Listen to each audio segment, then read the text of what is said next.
Alors bienvenue sur cette chaîne. Aujourd'hui on parle de la volonté et du fait que si vous voulez avoir de la volonté, cultiver de la volonté dans votre vie, le faire intelligemment, peut-être qu'il faut oublier le fait de muscler sa volonté, de voir sa volonté comme un muscle qui est étirable et gonflable à l'infini, parce que ce n'est pas le cas. Ce qui est le cas par contre, c'est que votre volonté ne sera jamais aussi forte que si vous construisez un environnement qui va vous permettre de réaliser ce que vous voulez réaliser sans avoir à constamment utiliser l'énergie de votre volonté. Vous comprenez, quand vous êtes entouré de personnes qui ont des résultats, de personnes influentes, de personnes qui roulent dans des belles voitures, qui sont bien habillées, qui côtoient des gens de valeur.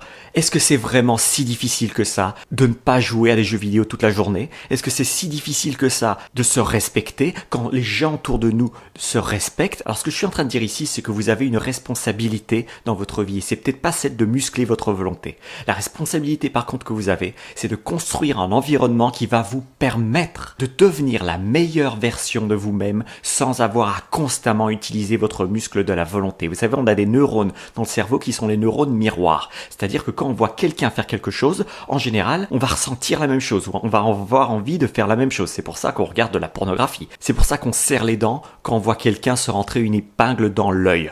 Oui, parce que on a des neurones miroirs qui nous font ressentir ce qu'on est en train de voir. Alors le fait de savoir ça nous rappelle à quel point notre environnement définit qui nous sommes et que quand on veut atteindre un objectif et que notre volonté ne suffit pas à l'atteindre, il y a un problème en design d'environnement dans notre vie. Notre environnement ne nous donne pas suffisamment envie d'aller vers cet objectif et donc du coup on se retrouve bloqué. On se retrouve bloqué à penser qu'on n'a pas assez de volonté, qu'on n'est pas assez à la hauteur. Mais non, notre responsabilité, ça ne va pas être de cultiver la volonté alors, ça va être de créer un environnement propice au changement, un environnement qui va conduire à la réussite et ce sans qu'on ait constamment à se forcer. Alors votre environnement, c'est ce que vous mangez. Votre environnement, c'est les gens avec qui vous traînez. Votre environnement, c'est votre maison, votre appartement. Votre environnement, c'est la musique que vous écoutez, c'est les livres que vous lisez, c'est les films que vous regardez. Faites très attention à votre environnement parce qu'il a plus d'impact sur votre avenir que votre volonté. Alors je ne sais pas dans quel domaine vous voulez avoir des résultats aujourd'hui.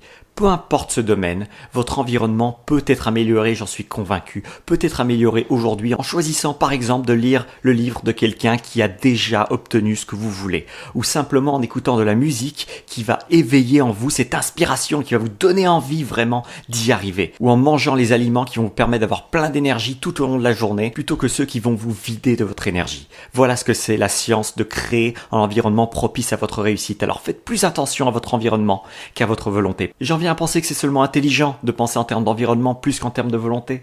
C'est seulement intelligent. Alors pourquoi ne pas le faire en optimisant votre environnement et en intégrant cette notion de design d'environnement dans votre vie? C'est ça qui va vous amener les résultats plus rapidement que n'importe quelle autre technique. C'est d'avoir l'environnement propice à votre réussite. C'est tout pour cette vidéo. On se voit demain pour un autre contenu. En attendant, prenez soin de la boîte à fromage de votre cerveau et à demain. C'était Thierry Markovitch.